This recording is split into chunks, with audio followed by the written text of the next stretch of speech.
अस्सलामु अलैकुम वरहमतुल्लाहि वबरकातुह। बिस्मिल्लाहिर्रहमानिर्रहीम।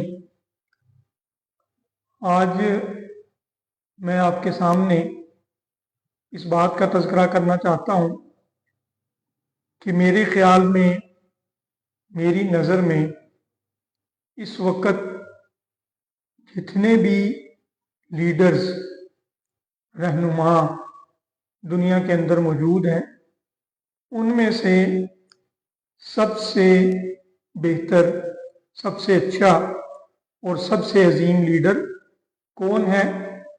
और फिर मैं ये बात भी आपके सामने रखूँगा कि मैं उस लीडर को सबसे अजीम लीडर क्यों समझता हूँ।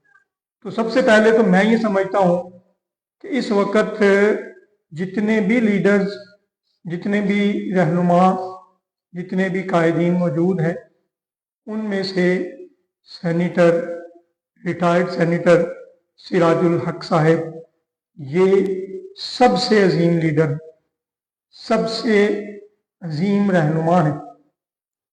और सिराजुल हक साहब के बारे में आप बहुत सी बातें जानते हैं और उसका खुलासा ये है कि आप 1962 के अंदर पैदा हुए और आपकी पैदाइश एक बिल्कुल गरीब घराने के अंदर हुई कि जिस घराने के पास कोई बहुत ज़्यादा वसाइल नहीं थे। बारहा ऐसे मौके भी आए कि जब वसाइल ना होने की वजह से ये ख़तरा भी पैदा हो गया कि उनकी तालीम रुक जाएगी, लेकिन फिर बहुत से लोगों की मुआवनत की वजह से उनका तालीमी सफ़र जारी रहा। और इसी तालीमी सफ़र के दौरान वो इस्लामी जमीयत तलबा से वाबस्ता हुए और 3 साल तक 1988 से लेके 1991 तक वो इस्लामी जमीयत तलबा के नाज़िम आला भी रहे। यानी कि इस्लामी जमीयत तलबा की सबसे ऊंची जो पोजीशन है इस्लामी जमीयत तलबा के कायदे आला वो रहे। उसके बाद इस्लामी जमीयत तलबा से फारग हुए तो सैयद अबुल आला मौदूदी रहमतुल्लाह अलैह की सोच की वजह से उन्होंने जमात इस्लामी को ज्वाइन कर लिया और फिर जमात इस्लामी में वो मुख्तलिफ जिम्मेदारियों पर रहे। वो सबसे पहले अपने ज़िले के अंदर जिम्मेदार रहे, उसके बाद अपने सूबे में मुख्तलिफ जिम्मेदारियों पर रहे, फिर अमीर सूबा बने और फिर आप जानते हैं कि उसके बाद वो अमीर जमात इस्लामी पाकिस्तान भी बने। और इसी दौरान वो मुतअद्दिद बार MPA मुंतखब हुए, 3 बार वो सीनियर वजीर रहे और अपनी वजारत के दौरान उन्होंने KP के सूबा कि जो इस वक्त कर्ज के बोझ तले, सूद के बोझ तले दबा हुआ है, उस सूबे को उन्होंने कर्ज फ्री और सूद फ्री सूबा बनाया। और उनकी दयानतदारी, उनकी अमानतदारी, उसके ऊपर जो है वो दुनिया शाहिद है। मुखालफीन भी ये गवाही देते हैं कि कारकर्दगी के एतबार से, दयानतदारी के एतबार से, मैनेजमेंट के एतबार से सिराजुल हक साहब जो है वो बेहतरीन वजीर रहे और इसका एतराफ़ मुख्तलिफ आलमी इदारों ने भी किया। उसके बाद सिराजुल हक साहब 2015 से लेकर 2021 तक सेनेटर भी बने और सेनेटर रहे।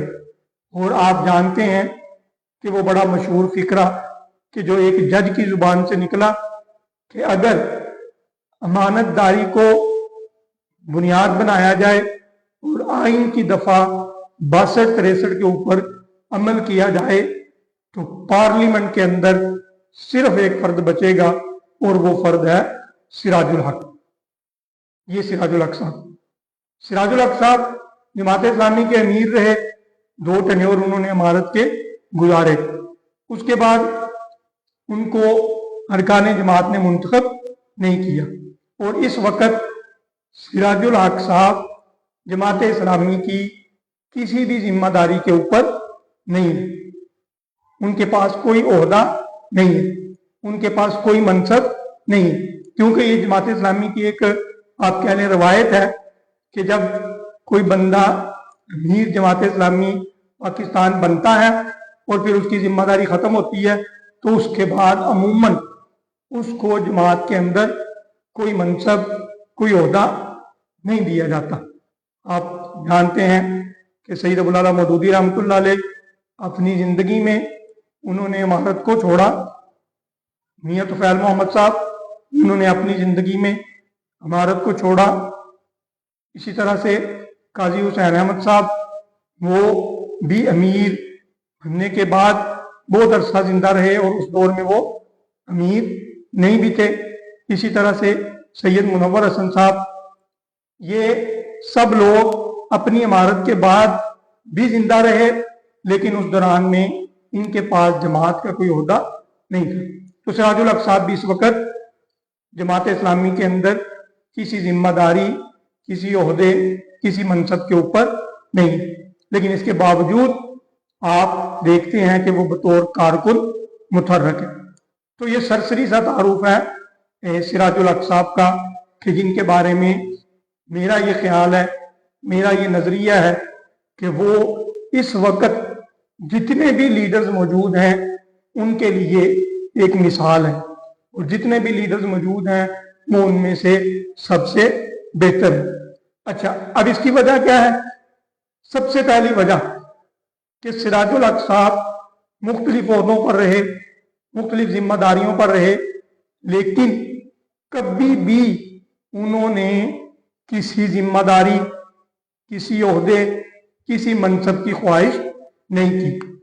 जब भी जिम्मेदारी को कबूल किया, जब भी ओहदे को कबूल किया, जब भी मनसब को कबूल किया, वो लोगों के कहने के ऊपर और जमात इस्लामी के या उससे पहले इस्लामी जमीयत तलबा की तंजीम के कहने के ऊपर किया। इसकी वजह क्या है? कि ये इस्लाम का तरीका है।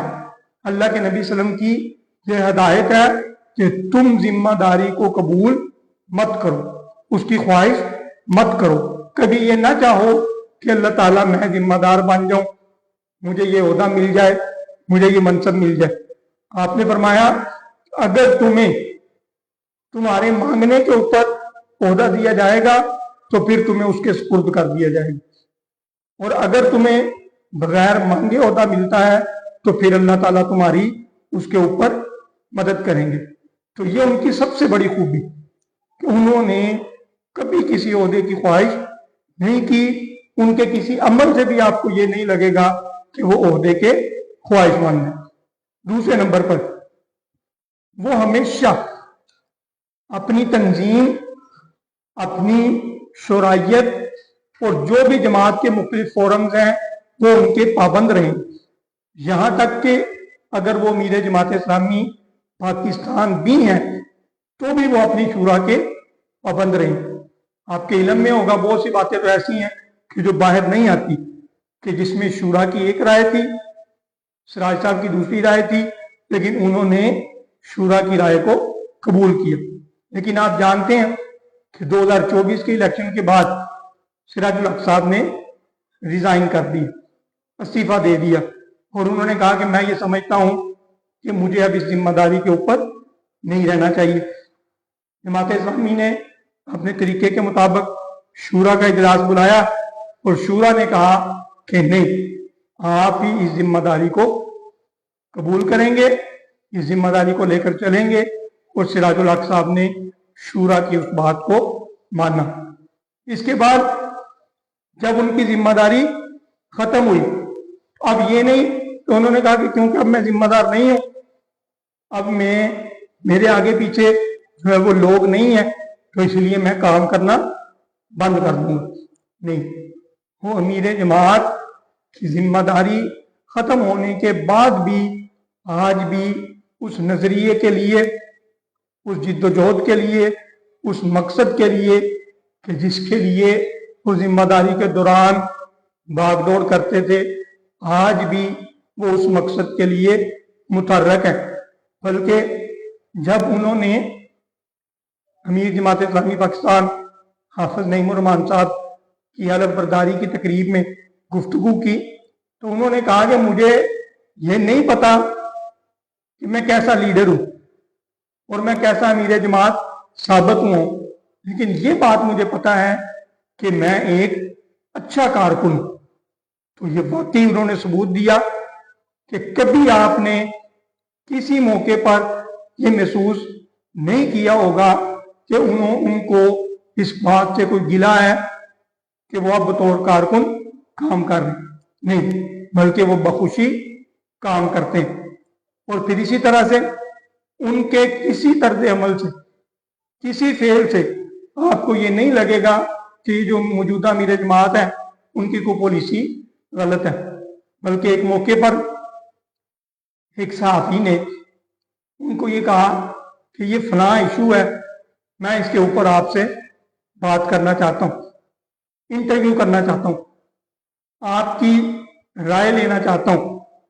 तो सिराजुल हक साहब ने उनको कितना प्यारा जवाब दिया। आपने कहा कि इस इशू के ऊपर अभी तक अमीर जमात इस्लामी पाकिस्तान हाफिज नईम उर रहमान साहब की कोई राय नहीं आई। तो ये अमीर जमात का इस्तेहकाक है कि वो किसी भी बारे में पॉलिसी बयान जारी करे।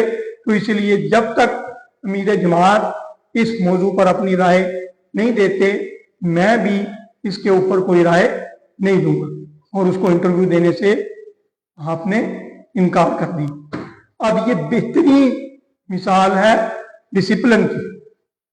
वो जो शायर ने कहा ना कि निगाह बुलंद सुखन दिल नवाज जान पुरसोज यही है रखते सफर मीर कारवां के लिए। तो इस जो है वो पैमाने के ऊपर सिराजुल हक साहब पूरे उतरते हैं। ना उनके अंदर हमें अना नजर आती है, ना उनके अंदर खुद पसंदी नजर आती है, ना उनके अंदर खुद नुमाई नजर आती है, ना उनके अंदर मैं नजर आती है, बल्कि उनकी कमिटमेंट, उनकी जो है वो गैर मशरूत इताअत वो जमात के साथ और जमात के नज़म के साथ है।